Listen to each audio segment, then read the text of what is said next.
Let's close the books on week 9. We'll celebrate our week 9 win here in just a minute. Hopefully, we'll get to talk to a few folks, including those in maybe Dallas, Tennessee, and whoever else. But uh, and then Coach B is going to go over the pond and probably not get 301 this week either. But in any case, I'll apologize ahead of time. Ref Guru is majorly under the weather. I'm battling 101 fever and a migraine, so if I pass out in the middle of the show, I'm sure you guys can cover it. 'Tis merely a flesh wound. It seems like flesh wound. Yeah. Tell my head that. Oh, yeah. I just had to turn my volume down. That hurt. but let's get right to it, guys. Whiskey Jack went into Pittsburgh last Thursday and got beat by the Steelers. You know, this is a Steelers team. This is a Steelers team along with the rest of the AFC South. With the rest of the AFC North. Get the damn division right. Yeah, I know. I'm sorry. But this is a Steelers team with the rest of the NFC. God, this is. Let me start over. Well, you got yourself a new tongue. You've been on that shine. You've been hitting my shine. I know. I told you to stay away from it. You damn Yankee crackers can't handle it. Yeah, that's true. It's called Crab Fest Hangover. The Pittsburgh Steelers are looking pretty good in a very competitive AFC North, along with the Bengals, Browns, and Ravens. Are we a little bit worried about Tennessee? Pittsburgh overrated. This was a Thursday game that's going to probably play out a lot like tonight's game, maybe with a little less scoring, but who knows? But in any case, I don't know. I only made the third grade. Well, it's showing because you punting on pretty much fourth down. So, first grade's for first down, second grade's for second down, third grade's for third down. So I can count to this many fingers. There you go. Yeah. Well, I forget what there's that 1, 2, 3, 4. I don't know what that is though. That's my. Yeah. It's definitely not for you. It's definitely not for another Super Bowl ring. That was going to belong to the Steelers. But in any case, you guys, are we more worried about Tennessee or more hopeful about Pittsburgh in this case? Probably more hopeful about Pittsburgh. Tennessee is going through some growing pains with their rookie that they just tossed him in there. He's got to learn on the fly, and I mean on the fly. Yep. So I'm more, leaning towards Pittsburgh at this point. Well, and they're going to go to they're on the road again this week at Tampa Bay. Tampa Bay's got to be smart. Win on the road again after that loss in Houston. We'll talk about that. Miami went to Germany along with the Corn Dogs from Kansas City, and I was really I think Richie Riche Cap talked about this in his show yesterday. Really disappointed in the way the Dolphins played. They didn't even show up. I mean, a 21-14 is a decent game, I guess, when you go overseas, but it was like the Dolphins got the 2. And the Chiefs were like, well, let's dig one play or two deeper into the playbook. That's all we're going to need this week. This is a huge loss for the Dolphins, y'all. I mean, I know they're in the race with Buffalo, but this was a conference game that might matter for AFC playoff seeding. So that one could hurt later. And the score doesn't even reflect how lopsided the game was. That's true. You talk about the parts that I saw as I'm getting ready for another event.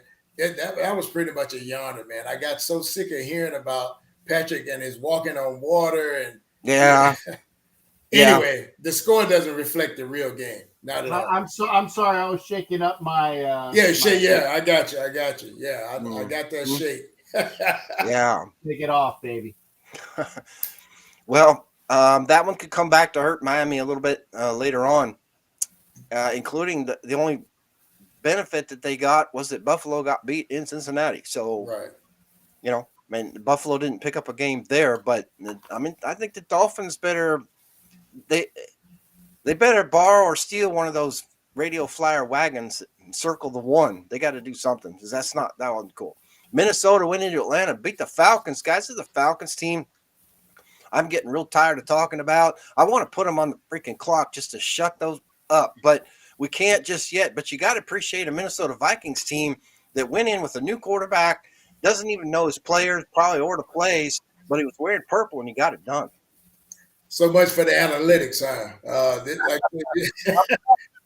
No doubt about it. Out there, like you say, didn't even know most of the guys' last names, but they played football. That's the beauty of it. He just went out and played. His coaches didn't put pressure on him, and Minnesota actually looked good after losing Kirk Cousins a week before. Yeah. Well, I'm going to say this about Josh Dobbs. I've seen him play since he was at the University of Tennessee. Okay. And then the kid has just the indomitable spirit and just drive, determination. He looks like E.T. as far as, he just has that, skinny, I can't do anything look, but he can do things, okay? Mm-hmm. Like I said, and he knows enough football that when he even, like the guy said, when they know that they're in everybody's covered, he knows, hey, I can run because they're all covered. So he knows enough. And somebody said it on the show last night, is that the Cardinals traded away their best quarterback. Yes. They traded away their best quarterback, and the beneficiaries are the Vikings. And the Vikings needed that because I don't know what's going on with the kid that was in front of him, but the way that Josh Dobbs showed himself, he might be getting the strings for the rest of the year. Yep. Well, it'll be interesting to see. They've got Minnesota. They've got the Vikings. They've got the Saints. Dude, get your shit together. I know. I'm trying. This is more of a struggle than you realize. They've got the Saints coming in this weekend. I don't think the Saints have beat anybody with a winning record. So I'll be interested to see what you have to say about that. Seattle, which typically in the past years, not lately, but in the past years, played crappy on the road, returned to their old wicked ways last week. What was it? A 31? What was it? It was a major blowout, 37-3 blowout at Baltimore against the Ravens. Here's the deal, though. It was a loss for Seattle. Didn't hurt them because San Francisco's on a bye. But the thing that we talk about on this show is if you're going to play an interconference game on the road and you're going to take the L, don't get everybody banged up. So they got out of there maybe with maybe somewhat, as much as you can in a given game healthy, even though they got the loss. And what I saw from B. Moore is that they just brought that big club and they were swatting Seahawks right out of the sky, man. Yeah, they were. They had a lot to ugly. prove. Yeah, they had a lot to prove in front of their crowd because they had been getting some flack that they hadn't put it together. Actually, they were regressing. So they were very aggressive from the start. And like I say, put the Seahawks back on the ship to Seattle. Yeah. Tell you what, though, Baltimore, in my estimation, people don't talk about them enough. It's always they're going to talk to, Kansas City this. Yeah. And then as an afterthought, Miami, Buffalo, and the Cincinnati. Bengals are coming up. Mm-hmm. I firmly believe that Baltimore at the very end is going to be in the AFC Championship game and might win it. I really believe that. Interesting. Well, it's week 10, so let's see where we are in week 19. But you might very well be right. The thing I have to say about that, Cap, is what about their defense? Is their defense good enough to take them deep into January? Good enough. Okay. I think that they'll be getting better. And, I'm actually surprised that Patrick Queen is still on that team because they've been shopping him for about a year and a half. Yeah. And he's still there. Yeah. And, the fact that they haven't gotten rid of a solid asset like that, and they got just enough there. They've actually – and what's good with Baltimore is that they've had a transition like the Raiders have had a transition where the best portion of the Raiders this year is the defense, right? The way that Baltimore went and got the new coaching and the new offensive mindset, the fact that they are using Lamar Jackson to actually throw the ball a bit more with that track. You talk about Miami having a track team. Well, Baltimore does as well. Yeah. They have a lot of good receivers. Okay. So like I said, don't count Baltimore out. I agree with you. And they have a chance to make a statement this week against the Browns at home. I'm not quite on the Ravens bandwagon yet, but you're right, Cap. They're in a good spot. Not only is their record good, but they're in a division that they can certainly win. I'm not sure that I quite yet trust their defense, but I'll tell you what, the guy that has made a difference to me in watching them over the past couple of weeks is Zay Flowers. I wouldn't have put him on my fantasy team if you'd gifted him and 2 Super Bowl tickets. But lately, he's actually starting to catch the ball a little bit, like he's been to the Fred Biletnikoff clinic or something.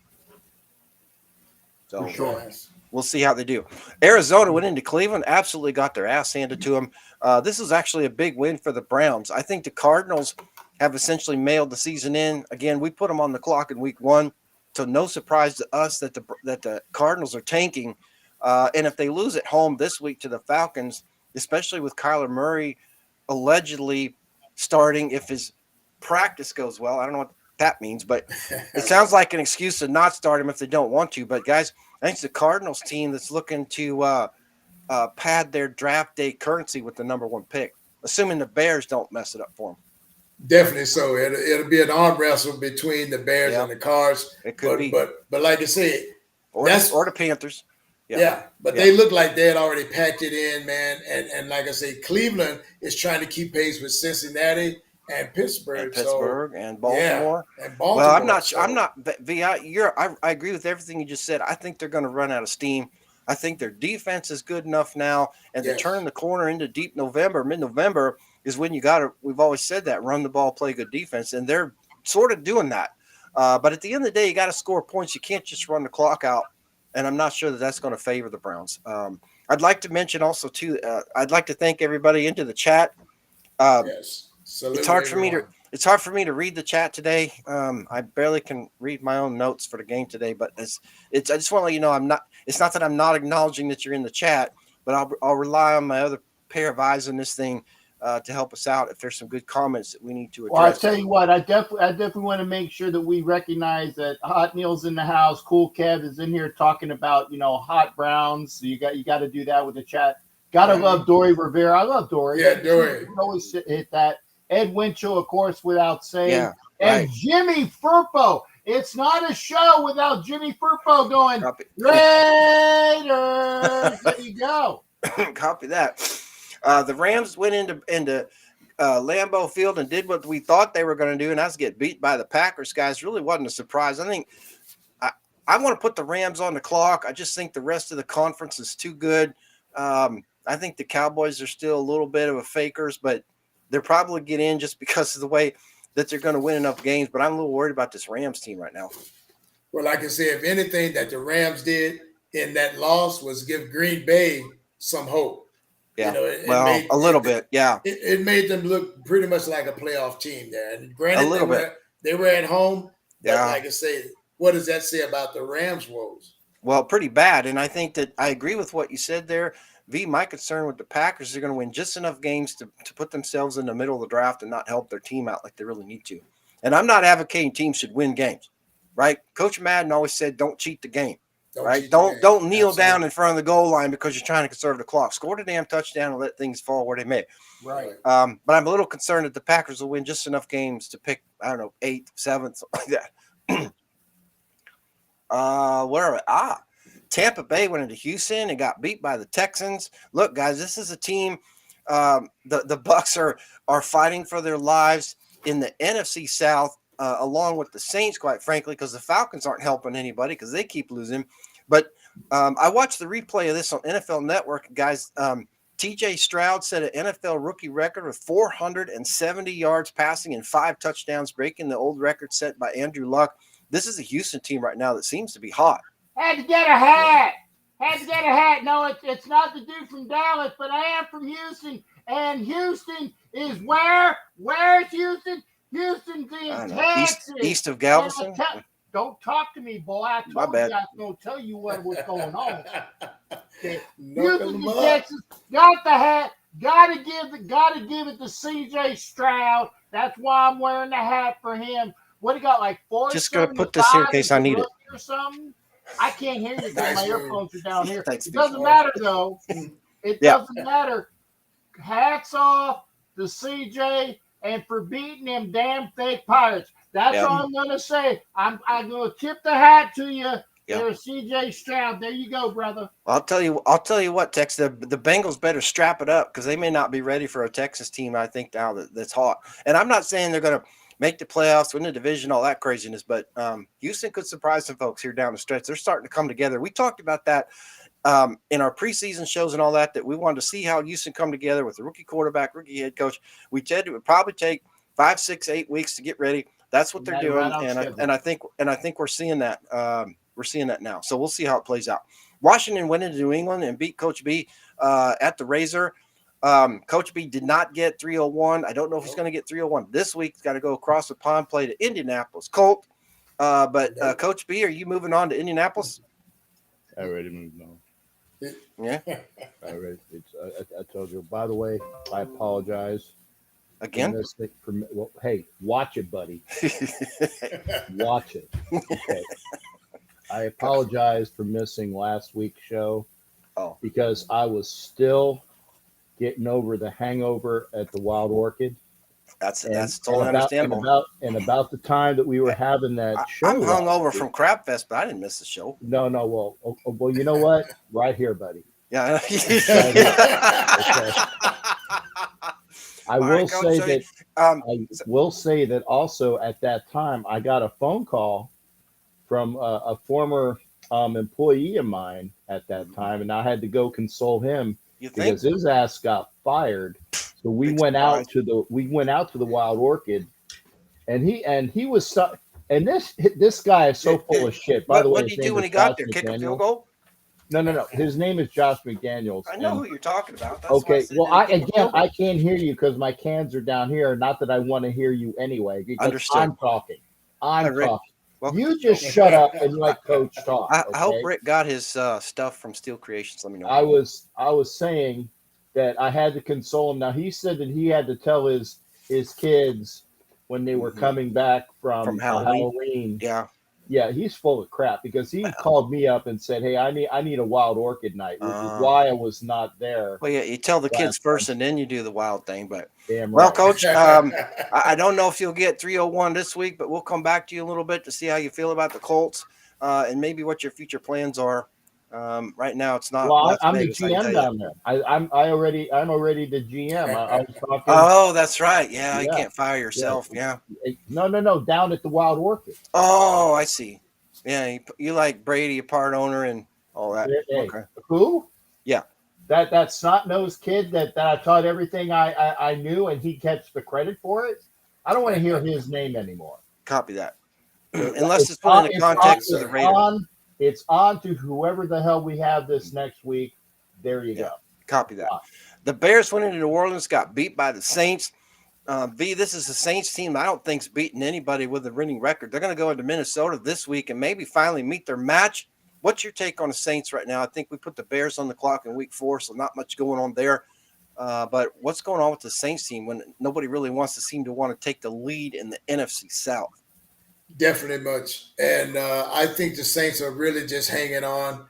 There was a lot of promise with DC being added to that squad and a few other guys, plus some rookies that they drafted. They were high on these guys, but they're not really showing it. I don't know what's happening with Kamara. He's not the same Alvin Kamara. It doesn't seem like it, and I don't know what's going on there. So, and the defense is continually aging right before our eyes. Right before our eyes, yeah. Well, we'll see who you guys take when we talk about our predictions for Week 10. But I'm not on the Saints bandwagon. But I'll tell you what, the Falcons or Bucks and Faux Pirates are going to have to step it up here pretty quick, or somebody's just going to win it by accident, right? Which we've seen before at 7-9 or whatever the 17 game thing is now. Yeah, well, it was like I said, you're talking about Seattle a couple of years ago winning a division at 7-9, and something like that. That's the way it was. Yeah, the Indianapolis Colts beat Carolina. I don't really have much to say about that one. Another Panthers loss. Indy's going to be hanging around like Houston. So I think that teams that are on the border edge of the playoffs, which we're going to see some attrition over the next couple of weeks. But, they always do who would make the playoffs if it was today. Well, that's the whole AFC North at this point. So the wild card spots are full, but there's still some football to be played. And I think if Indianapolis wants that, they can start this week by beating Coach B in Germany and getting themselves ahead of the Texans a little bit. The Giants went into Las Vegas and got their ass handed to them by the Raiders. I'll say there's a lot to talk about here because everybody knows what happened to the Raiders over the previous week. They fired Josh McDaniels. They fired their GM. They got a new GM. They got a new head coach. The Raiders went out there and played on emotion. I guess two things to say about that. The Raiders on Sunday looked more like the Raiders than any Raiders team I've seen maybe in the last 20 years. with the exception of maybe that game we played in Houston after Al Davis passed away. Right. And I like what I'm hearing out of Antonio Pierce. He seems to get it. He seems to be giving us what we want to hear, and not just lip service about what we want to hear. He's like, hey, you can win on emotion for week, 1 or whatever, but you got to get back to game planning, fundamentals, and that sort of stuff. What you guys take on the Raiders? Blowout win against the Giants at Definitely so, guys. I was amazed at the energy that they came out with. Like you say, I think the fans, it was palpable. Yeah, we were all amped up and juiced up, or whatever you want to call it, man. But it felt like Modelo'd up, man. It was Modelo'd up. Definitely, I had one myself. That game was so amped up. It felt like a playoff game. Yeah. And I was by several Giants fans who had already said don't expect much. But when Danny Dimes went down with that ACL or whatever it is, it was game over, man. Let's talk about a few other things around the events that happened this weekend, because we went to the Crab Fest. I got to meet my hero, Fred Bolitnikoff. Got to hang out with some other really cool folks there. But V, I told anybody that would listen while we were hanging around outside the stadium, meeting with fans and all that stuff, that, this was not the week anybody wanted to play the Raiders, including the Giants. And I think they showed that. I mean, they put up 24 points in the first half. Right. Which I think was a statement for them, saying that the team hadn't got past 20 points or whatever it was. Mm-hmm. So they put their foot in their butts early. Yeah, they did.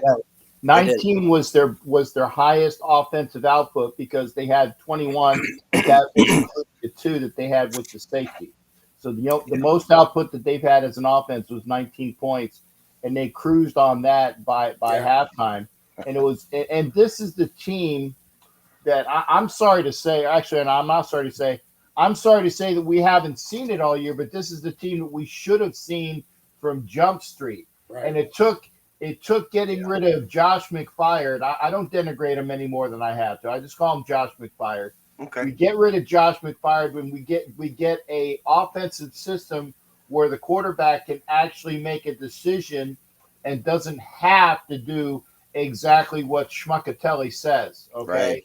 Right. So that was fantastic. And he relied on Josh Jacobs. His arm was such that he was throwing beyond the linebackers, so that the linebackers couldn't suck up and take away Josh's running lanes. This was almost the best complete game, even in the first half, that you can have. Now, I'm not saying that he stepped off the gas a little bit, but I think out of respect for his old team, he kind of did, because again, Jones was out with an ACL, and that happened in the first quarter. Okay. So the fact is that you're down to your third string quarterback by a guy that was probably selling used appliances. Hey, it fell off the truck. My name is DeVito. That's what it was. Okay. DeVito took the Sopranos truck and on Thursday and was in on the show doing things. Okay. That's your third string quarterback. I'm sure he's probably going to go back to Musling and Joycey after the season, because that was your quarterback. So knowing that was your quarterback and the way that the Raiders were playing, I think he stepped off a little bit. Didn't really mind. I mean, let's put it this way. Had it been a debacle like the 20 points that we scored on the Cardinals last year in the first half and then come back and lose it, then it would have been something, but not the way the Raiders were playing. I fully expect the Raiders to have that Raider mentality. The doom, the gloom, the gray skies are out of that locker room. It's like a nice April, May, spring shower, washes away all the grime and filth, and that's the way this team should be playing from now on. Yeah. Well, I agree with you. Go ahead, V. No, I'll just say that gloom that Kemp was talking about, they replaced that with some nice celebratory cigar smoke. You're right. Yeah, they did. They should be smoking V57s. I'm working on that as we speak. Well, that would be really interesting. Why aren't they doing that? Yeah. All right. And give me 1 second here. I'm working on something real quick here. Yeah, that's what she said. Yeah. Okay. Well, it's for our trivia question, so so I know the fans will appreciate it. Okay. Well, all right. Okay. I'm back. The Dallas Cowboys went into Philadelphia and got beat by the Eagles. Guys, this was a typical division game. These two teams beat the crap out of each other. The bad news is Dallas isn't on a bye. Philadelphia gets to rest up after this week. I think they're on a bye this week. Dallas is going to go home and play the hapless Giants. So it's not a bye week, but it's close. But, guys, this is a game Dallas could have won, should have won, didn't win because of stupid play calling, mistakes, stuff like that. You're going to go into Philadelphia. You can't do that. So it's going to get you beat every doggone time. And from what I'm hearing, Dak gets a lot of the grief for when games are close. That's when he's mistake prone or just have some miscues. But like I say, that's still a tough division that Dallas is in. But I think it's going to be a 2-horse race here towards the end between Philly and possibly Dallas. Well, I'm surprised actually we haven't put Washington on the clock already. But actually, I know. I'm sorry, we did in week 9. I thought we did. Yeah, we did. So with the Giants on the clock in week 6 and Washington in week 9, that is definitely a 2-team race in that division. But Philadelphia now has to go back down to Dallas. So if they split this game now, what Philadelphia has to do is not lose to Dallas by more than 5 points.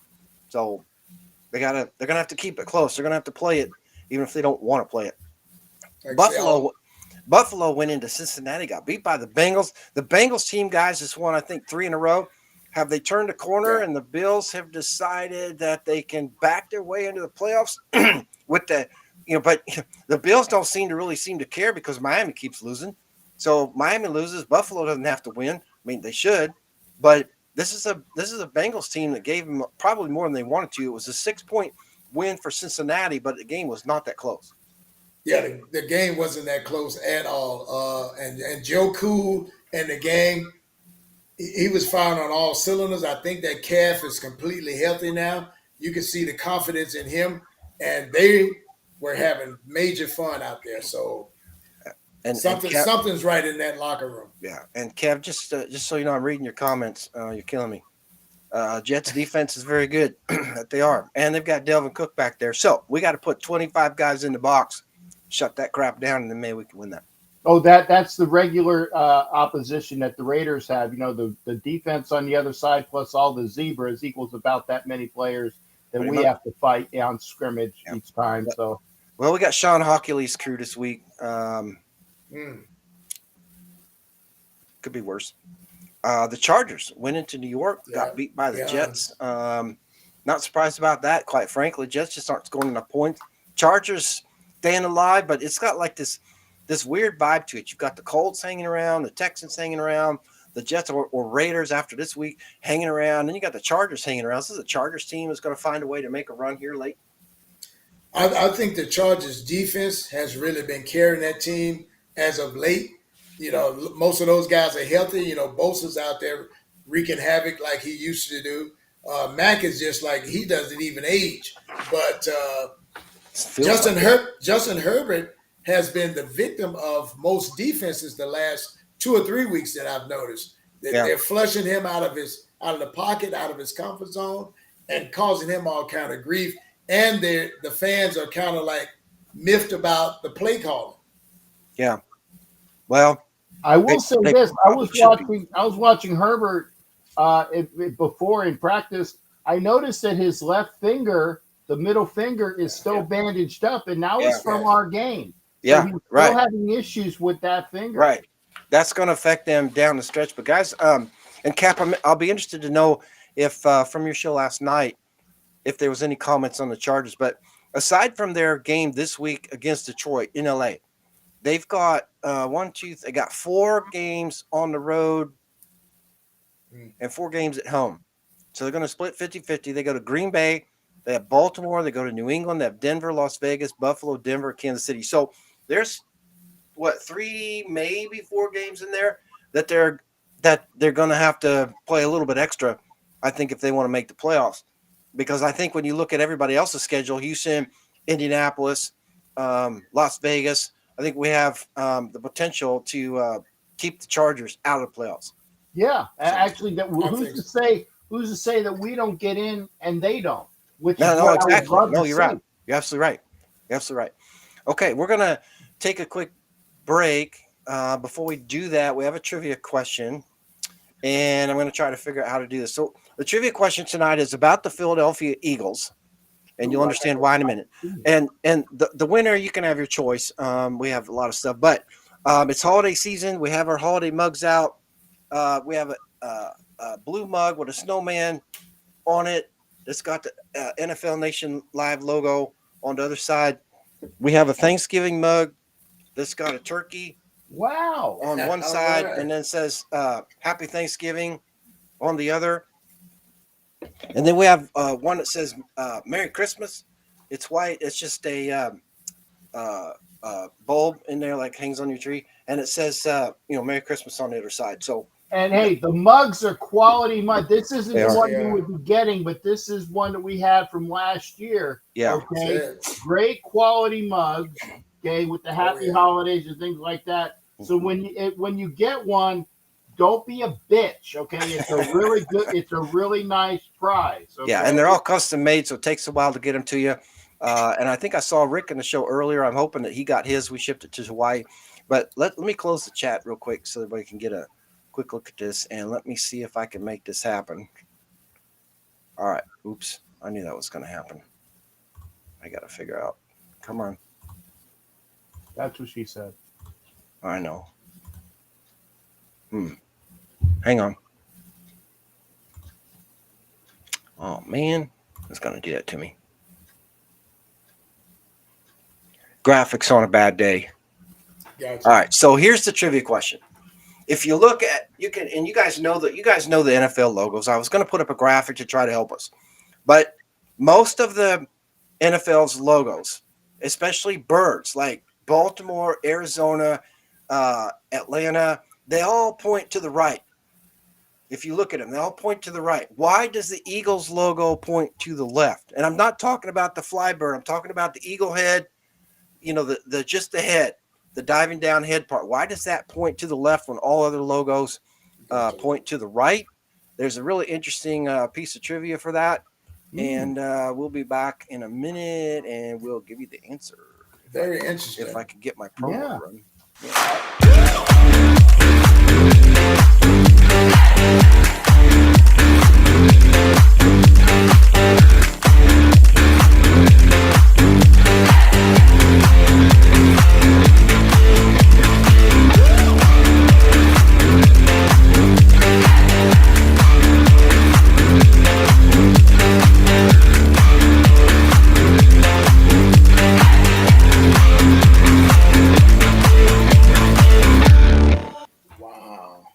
All right, welcome back, everyone, to NFL Nation Live, our Week 10 show.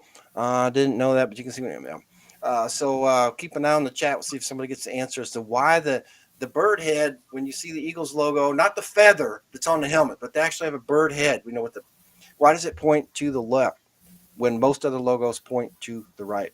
Okay, guys, in about an hour and a half or so, the Carolina Panthers are going to take the field in Chicago against the Bears. I think this is maybe one of the worst Thursday night games we might have seen in a while. I really just can't see this one being entertaining, but they're going to play it anyway. I feel sorry for Clete Blakeman and his crew to have to go out there and witness this whole piece of it to incorporate Ian the Eagles. Wow, cool Kev. Look at Kev. He's in there with the right answer. Look at Kev. All right, Kev. So you know the drill. You know our products. You know we have shirts. You email me at NFLNationLive@gmail.com and you tell me what you want. You want a mug? You want a T-shirt? You tell me.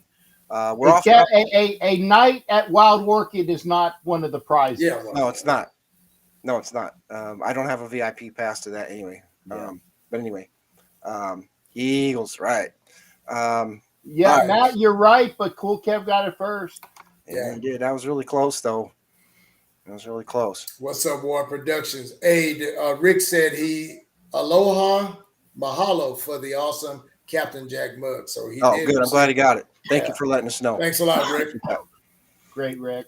All right. Early Sunday morning, the Colts are going to go into. They're not going to go into New England. They're going to play the Patriots in Germany.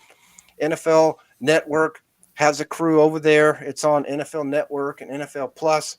If you've got money to waste on that garbage, But in any case, Coach B, I'm not sure. I'm not sure you're going to get 301 this week either. First off, you're not wasting any money watching the man. Okay, Is that a fact? I mean, any money that you spend to watch the great Bill Belichick, the greatest coach of all time, it actually should be a tax write-off because you're watching a star. I don't want to hear your crap. That's pretty good. I hear your crap. You just come up with that off the cuff. That's pretty good. Damn right. Wow. You're talking about Coach B. So what's your strategy for beating the Colts if you have one? That's don't. What I thought. Oh, he doesn't. Personally, give some Pat's Wild Orchid Chowder. Ugh, probably pretty spicy. Hey, what you do is if you go down to the Wild Orchid, there's a Filipina down there by the name of Nympha. It's not Nympho. It's not Nympho. Her name is Nympha. That is a Philippine name. Okay. She does have. Why you got your hands like this? These are real names. Okay. These are real names. As for Nympha, she has the best pancit, but watch out for the sauce. Okay. That's all I'm going to say. Copy that. All right. Moving on. Cleveland going to go into Baltimore to take on the Ravens, an important AFC North. No, I don't have a plan. I didn't think you did, but thanks for letting us know. Nympha. Yeah.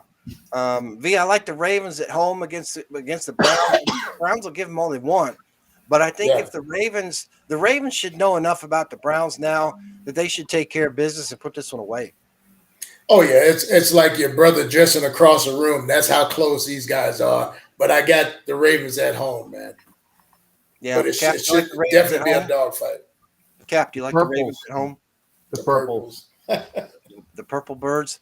Real Browns, BS fake Browns. Yeah, exactly. The old Cleveland Browns taking on the new Cleveland Browns. That's exactly right, if that's how you want to frame it. All right, Houston's going to go into Cincinnati, guys, and I'm taking the Houston Texans over to Cincinnati Bengals. I know Cincinnati's hot. They've won 3 in a row, but they got a bunch of receivers banged up. I'm just not sure. They're just not going to be ready for a Texan company. I mean, this is a C.J. Stroud that threw 5 touchdowns for 470 yards against a pretty decent faux Pirates defense, which I think is as good or equal or whatever you guys think. Hell, to the Bengals. I think the Bengals are total trap. I think there's 2 trap games.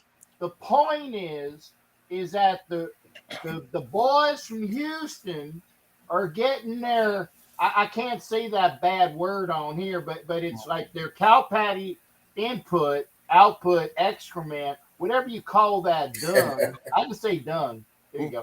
They're getting their dung together at the right time. Okay. I firmly believe the Bengals have been doing things good, but I don't think that they're going to be ready for a DeMarco Ryans defense that's going to throw everything and the cat in the bag at them. Yeah. And a lot of folks in the chat are going with the Bengals. I'm taking the big cats and a close one.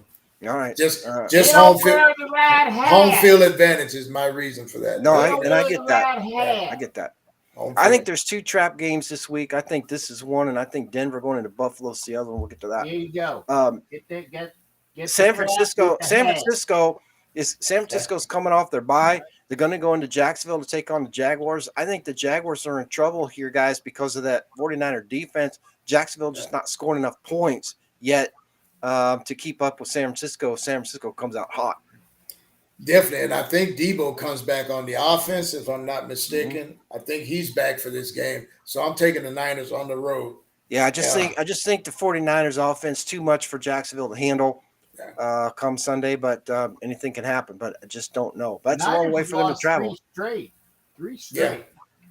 And I think that they finally I think they finally figured out that they aren't what they should be, and they're going to start putting it together. I say the gold miners win in Jacksonville. Yeah. So we got Rick's in with San Francisco, Kev's in with Jags. Yeah. So we're starting up. Kev would pick against his mom in a birthing issue. Wow. Okay. Whoa, Kev. Yeah. Him and Matt Millen. All right. New Orleans. We touched on this earlier. Remember when he said he would run over Musgrim, some other two? Never mind. Super Bowl 18 stuff. Mhm. All right. Don't not call me a Raiders fan. Okay, cannot see Sam's losing 4 straight. Agree with you on that front. They got to be pissed off.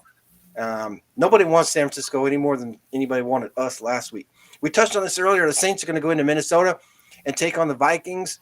You know, neither of these teams have really stepped up, but the Vikings went into Atlanta last week and won. The Saints won at home against Chicago, which doesn't say a lot.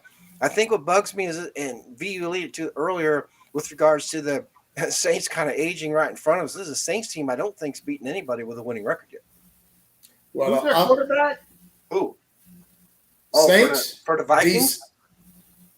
Dobbs or DC. There you go. Yeah. I said, Yeah. you know what? I will take UT over Fresno State on this one. All right. Well, okay. Well, I got you.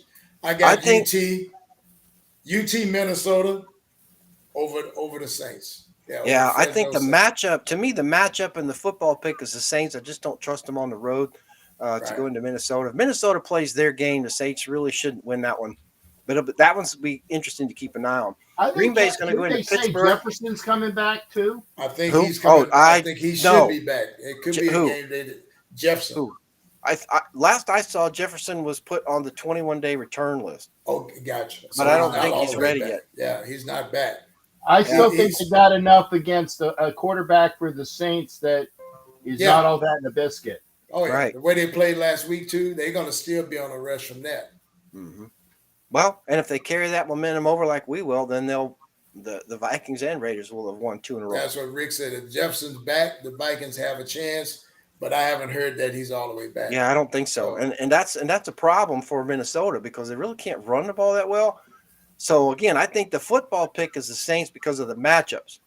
If it was in New Orleans, maybe. The Minnesota's going to have to play a little bit over their head, I think. And the Saints, though, can give it away, right? And that home crowd's going to help Minnesota, too. It could. Think about it. Yeah. Ooh. All right. Green Bay going to go into the Packers are going to go into Pittsburgh and give the Steelers a win. That'll be important because the Ravens probably going to win their game. If the Bengals drop out, then the Pittsburgh's going to pick up a game because they're all 5-3, except for I know the Ravens are leading, but the rest of the division is 5-3 or something. So this is an important game for Pittsburgh at home, right? Yeah, I'm taking the Steelers at home over the Pack. Cap, who are you going? Green Bay at Pittsburgh? Yes. Green Bay at Pittsburgh. Are you? I can't finish. Can I finish? I'm gonna play politics. I'm gonna call it like that boy that was from Texas that was running for president a while ago. Of course, the Steelers are gonna win. Okay. Cool. Green Bay sucks. They do. Well, we put them on the clock in week 9, so there you go. That ought to tell you right there. Tennessee is going with their new quarterback is going to go into Tampa Bay to take on the faux Pirates. This is a Bucs team now that defense I thought was decent, but man, they got handled a little bit last week. They gave up 39 points to the Texans and lost by 2, but they also put up 37 points. If they score points like they did last week, I'm not sure Tennessee's really going to have a very good day. Well, here's why I'm taking the faux Pirates, because I don't see Tennessee keeping up with them with Tampa Bay point wise. There's going to be a heavy dose of Henry. Yeah, they've got Levis in there. Like I say, he's learning his game as he goes, man. That's true. With some lumps. So, and I think if they mix up coverages for him, Henry won't be enough unless they've got the lead and can use him to control the clock. And that's if they can get the lead. Yeah, and I don't know about that. I like the faux Pirates at home, Cap. What are you going to go with? Well, it ain't. I don't know who that Cap is. Oh, This is Tennessee Moonshine Jack, baby. No, that's true. It is. Damn straight. You learn who you be talking at. Anyway, go ahead. Don't tell nobody I said this though, because I don't want to. Your secret's safe with me. I wouldn't tell anybody. I have to turn in my shine. I am bringing a lot of shine down to Tampa. But Rick says Henry's going off. Henry going off. Wow. If he Okay. does, the Bucks are in trouble. I hope Rick is right. Mm-hmm. I hope Rick is right. But down here in Tampa, because I've already been here for a couple of days, kind of getting the lay of the land. Speaking about the lay of the land, the strip clubs down here are magnificent. But that's get it lay of the land. Mm-hmm. Come on, man! I picked up on that. These, okay? No, I picked up on that. Okay. Anyway, those fake pirates, right? Yeah. Those fake pirates. There's a lot of kerfluffle about their coach. And I think that they are figuring out, kind of like what the Raiders did last week with that new coach. They want to win one for their head coach before he goes by the wayside. Got it. And that's the only reason. That's the only reason why I'm going to say that the fake Pirates beat my boys this week. Yeah, I think I agree with you. I agree with you, and I think that the faux Pirates are going to have to win the division in order for a lot of folks there to keep their job. Yeah. Big time. Yeah. The Atlanta Falcons are going to go west into Arizona to take on the Cardinals, who don't seem to care about winning any ball games. You would think this would be a walk away for Atlanta, but if the Cardinals decide to show up, do they have any chance here against the Dirty Birds on Sunday? I think the Cardinals are going to show the Dirty Birds where the nice eateries are, those social spots. But when it comes to the field, like we said, they've already packed it in for this season. It seems like it. Cap, what's your take on the Cardinals? I got Atlanta. I got Atlanta. It's in Atlanta. No, actually, I'm sorry. It's at Arizona. Yeah. They're going to have some really good Southwest eating.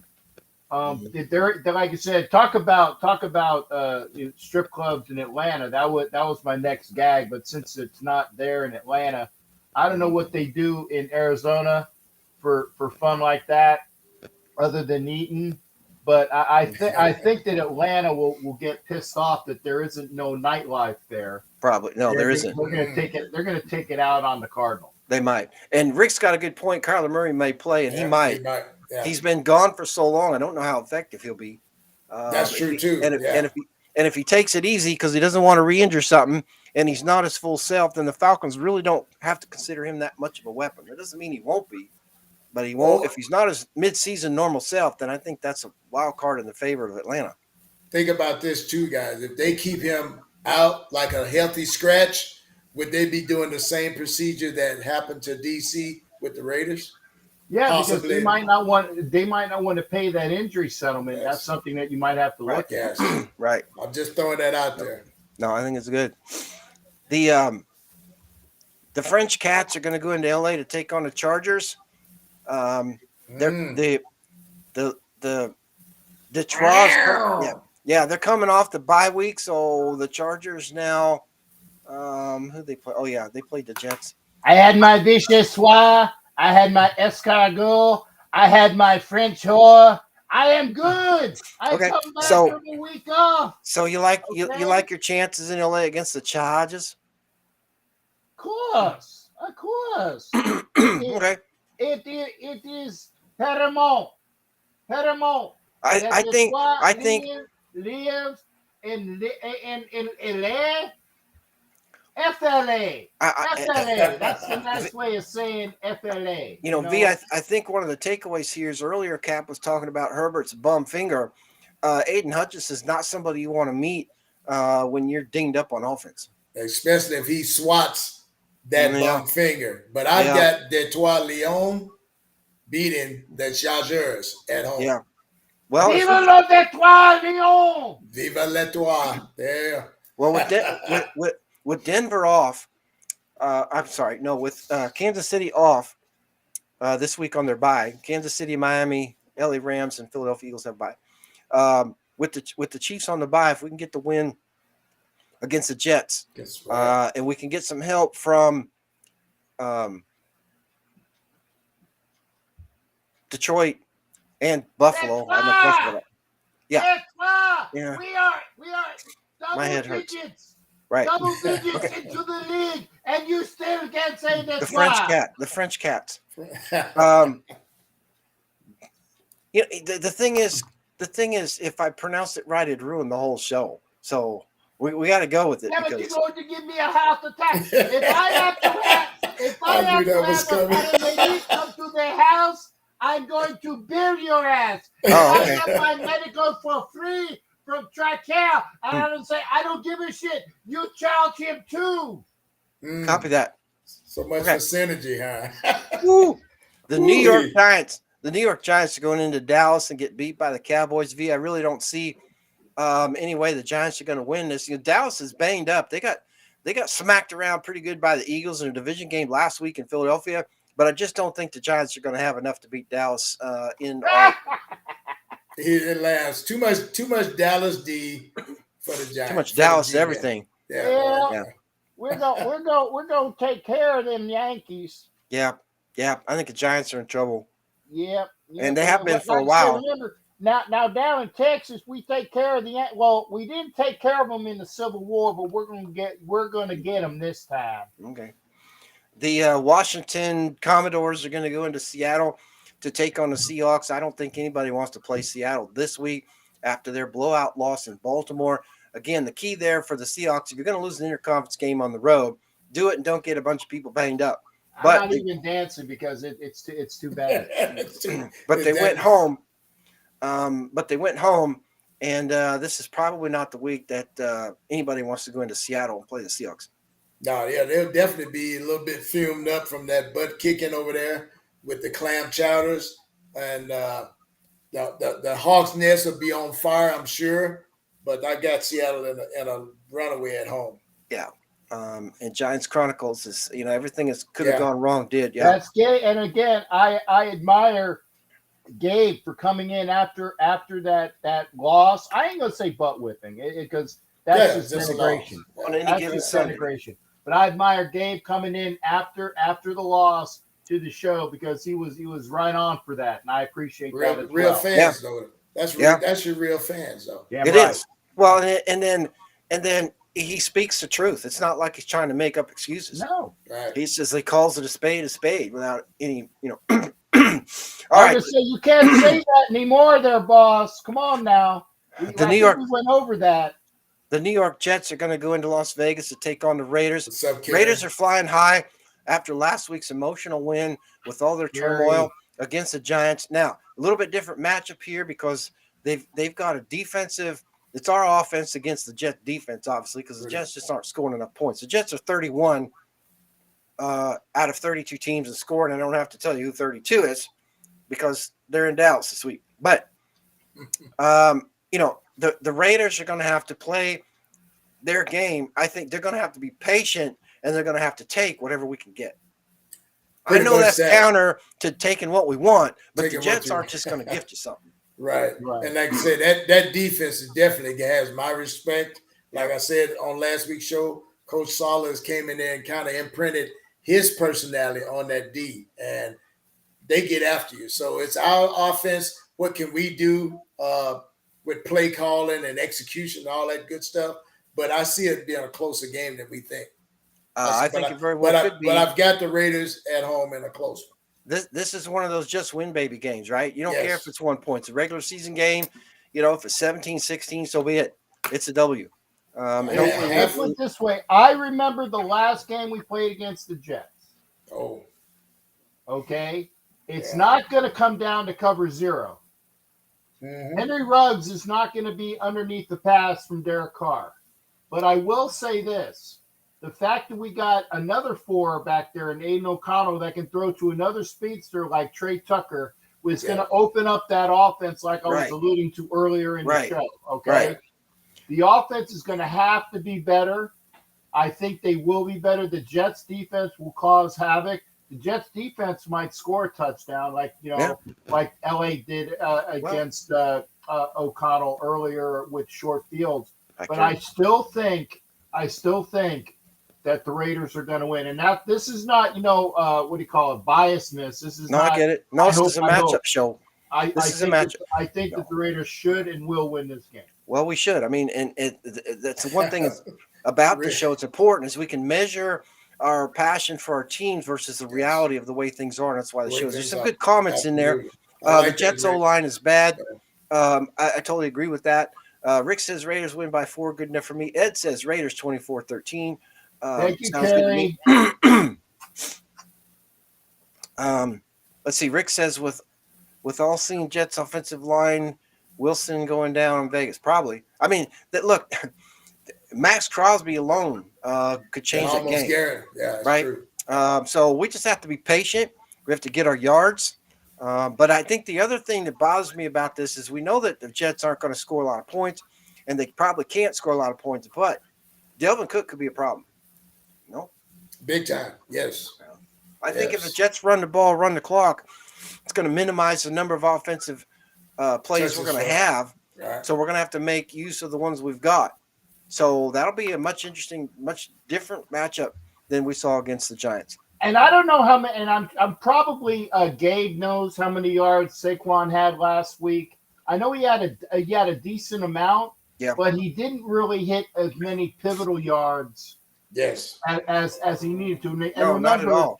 Saquon and Josh were the guys that were making the money on those $10 million per contracts for the year. The Raiders defense did enough to keep Saquon under wraps. Now, granted, it was obvious because the Jets couldn't throw with Danny DeVito back there. Okay. Yeah, and somebody said earlier Danny DeVito came up short. Yeah, there you go. Yeah. Because he was in between series, he was doing his Jersey Mike commercial. Okay. Right. Yeah. And then was talking to his wife, Rhea Perlman. I don't know what else he was doing back there, but it was bad. But the point is that you go from Danny DeVito to Mr. Wilson, who's back there. And if Mr. Wilson is back there, Mr. Wilson, the last time I saw him, he was still trying to roll around with Dennis the Menace. Giants Chronicles is right. Saquon had a pretty good game. APC was solid, but the game got out of hand, and Saquon really wasn't effective or had much of an impact after that. That's right. And then what's the other comment is got to get – I don't remember who said it. Somebody says got to get Josh Jacobs going. And I would say, guys, if we're going to turn the corner on this season, then that's exactly what I want to see. I want to see Josh Jacobs run for 125 yards and win this thing. And then we'll be putting everybody else on notice because everybody will be like, God, I didn't know the Raiders could do that. Right. Well, they need to show it. I agree. And if they do it against that Jets defense, look out. Yeah, look out. I like Rudy says good pass rush, but need to improve in the run stop. Absolutely, brother. Yeah. Spillane's in there, though. He's beat up, but he's in there. He could be a factor.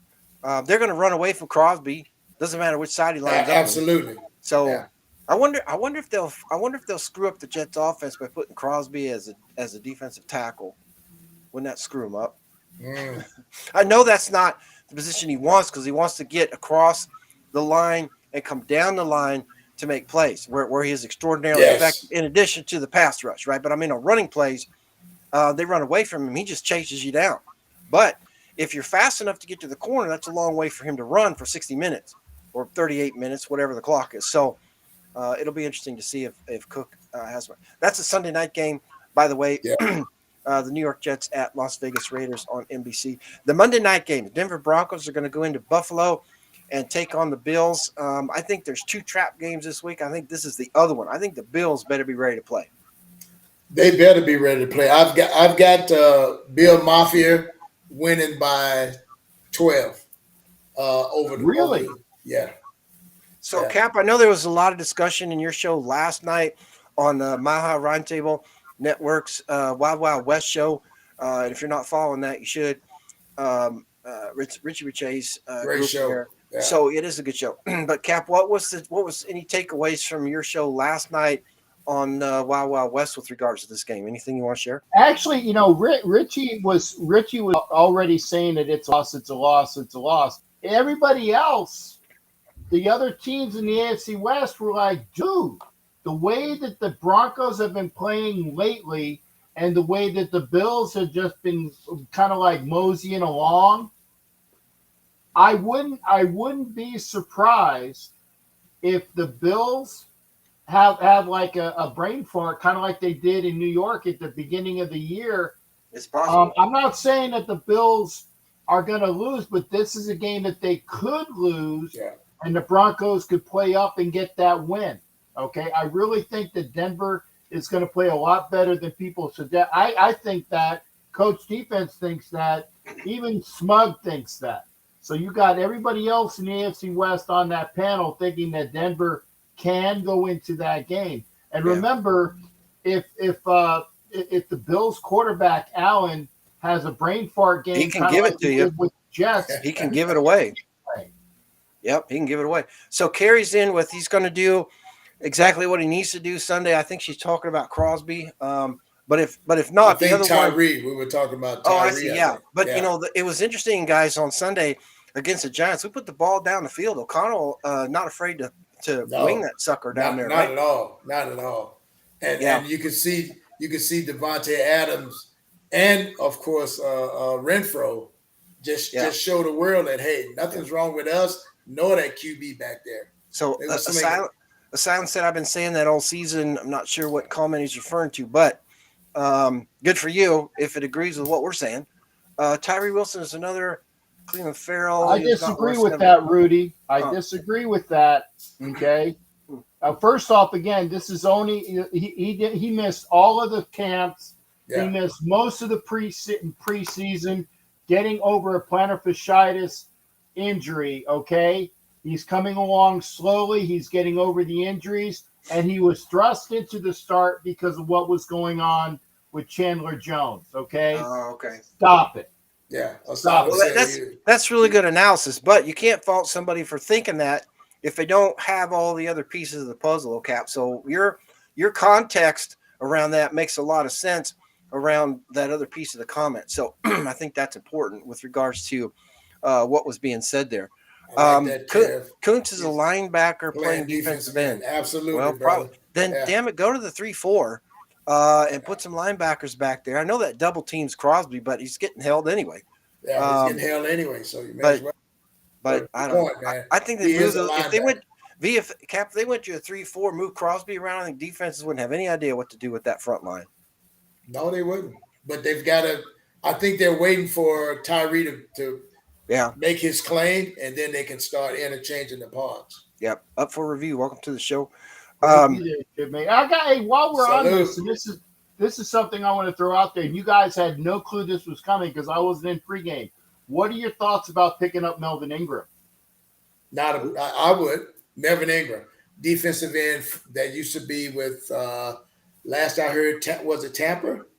Well, he was with the Dolphins. He was with the Chargers originally. He was with Kansas City last year. Yeah. He's bounced around. He's an older player, but he wily veteran. He's a wily veteran. Yeah. Well, we can use the help, and if him and Crosby spending some time in the film room, that could be problematic for other teams because they're going to share what they know with each other, and that's just going to make them both better. Right. I like that one, Cap. Couldn't be a downside to that. Kerry's got a good point. AOC4 is a solid player. Get on his feet, gets the ball down there, not afraid to take a hit. I agree with all that. What I'm concerned about is that he doesn't have enough experience yet to be able to read all the defenses that he might be able to see. So I'm worried about some mistakes there. Love the 3-4, but love the 3-4, but we. Getting the 4-3 down. Run D needs some work, and Peters is getting Well, I agree with Rick for the most part. On that comment.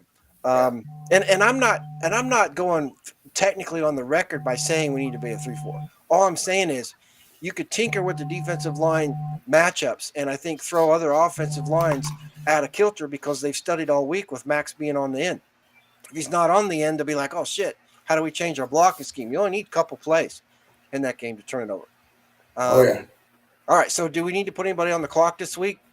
My vote is the New York Jets. Who can wait until we beat them this week? I'll just say, you had a couple people that were available, and we were going to last week, and we missed it. Yeah, we were going to do a double. Well, in week 9, we put Washington, Las Vegas, and Green Bay on the clock. Right. I don't think we're premature with Las Vegas. I think they're going to try hard, but there's just too much competition, especially in the AFC North. We've lost some key games that we would have needed to win from head-to-head. and we've got all the crappy officials coming up now. So there you go. But if we're going to look at scoring, New York Jets are 31. Pittsburgh's not out, but they're 29. Wow. I just think Pittsburgh's going to run out of steam. I know there's a lot of hopes right now at 5-3. They're probably get Green Bay to go 5-4. The rest of their schedule is, let me see. Yeah, Giants and Cards already on the clock, guys. Huh? Yeah. Giants and Cards, right? Both of those are. Yeah. Yeah. So Pittsburgh is, after this week against the Packers, they're going to Cleveland, to Cincinnati. They're home against Arizona, New England. They're at Indianapolis, home against Cincinnati, at Seattle, at Baltimore. I just don't think they're scoring enough points. But if you want to wait one more week and not put anybody on, but my vote would be the New York Jets. I actually think Cleveland's not going to make it either, but I know it's still early. But we got to be bold. I mean, we can't wait till week 16, put a bunch of people on the clock. Anybody can do that math. Right. Well, I'll just say, I just don't want to jinx us losing if we put the Jets on the clock. Now, I believe the Jets should be on the clock, but remind me that next week, should we win, and we should win, that Jets go on next week. I can deal with putting Pittsburgh on the clock tonight if there's somebody else. I have no problem either. Let me take a quick look at some. Thanks up for review. Thank you, brother. Appreciate you, brother. Pittsburgh. The reason why Pittsburgh is a problem is that they've only lost 3 games. I understand that. It's by a total of 57 points, and they're a minus 30. We're turning the corner now, halfway point, and they've given up 30 more points in their scoring. They're just not getting done. I mean, you compare that to Tennessee, who I think could be on a potential clock person too, but they're only a minus 12. Right. So they've given up 12 more points than they've scored. That's not enough of a differential. Anybody that's positive right now shouldn't be on the clock unless they're already on the clock. But the Jets are a minus 24. I mean, Cincinnati's a minus 7. That's too close to call. Who else in the AFC's? Indianapolis is a minus 10. Too close to call. That's close. The Raiders are a minus 37. Denver a minus 61. So I would say Raiders are on the clock already, and so they are. Denver. But and that's part of the reason why, right? In the NFC, I think everybody that's damaged goods there, we've already put on the clock. Arizona, Minnesota, Washington. So we're looking at Jets. Hey, well, the Jets, Green Bay and Nolans. Well, the Packers were on the clock in week 9. Yeah. Okay. Well, then Nolans probably. New Orleans is number 13 in scoring. So that's a pretty bold call. I'm okay with it, but that's a pretty bold call when the NFC South's still really up for grabs. So wide open, yeah. Because I think they're actually going to win that by accident. They might. Okay. So I'd say we can skip this week, which is fine, or we would go with Jets or Steelers. I go with Steelers and then Jets next week. Okay, V, what do you think? I know why Cap. I know why Cap said that, so I'm gonna side with Cap on that. I'd go Steelers this week, Jets after this week. And I know we're going to look bad because Pittsburgh's going to win, but after that, I think we're going to start having trouble. No, I know, but I think after that, it's going to be wild if we sneak into the playoffs over the Garglers and we were on the clock too. Right. Yeah. All right. Steelers. Pittsburgh it is, and we'll pencil in the Jets for next week. That's it. All right, everybody. Cool. David Chappelle, he's like, I want them all of those. Yeah, we definitely do. Kansas City won't, though, because they're on a bye. Right. Pittsburgh's schedule getting tough. Exactly, Rick, and that's why I think that they're on the clock. They're not scoring enough points. And I think that while their defense is good, I just don't think it's going to be enough to hold on to them. Okay, Kerry, thanks for being with us. All right, everybody. Ref Goo has got to go take some medicine before I die from a fever. Yeah. It's been great having everybody on the show. Thanks for joining us. Without you, our fans, this show isn't as good. And we appreciate your insight, quality football knowledge, and your contributions to our show in the chat. We hope we do a good job in acknowledging your voice on this show. Thank you very much for that. We will be back next week for our week 11 show. And then you better start getting your turducken recipes ready, because it'll be week 12 and there'll be a full 16 game schedule over Thanksgiving. So from all of us at NFL Nation Live, thanks for joining us. Appreciate it. Kev, if you're still out there, send me your shipping information and whatever prize you want. We'll get it up to you. In the yard! That's it? That's it. Okay.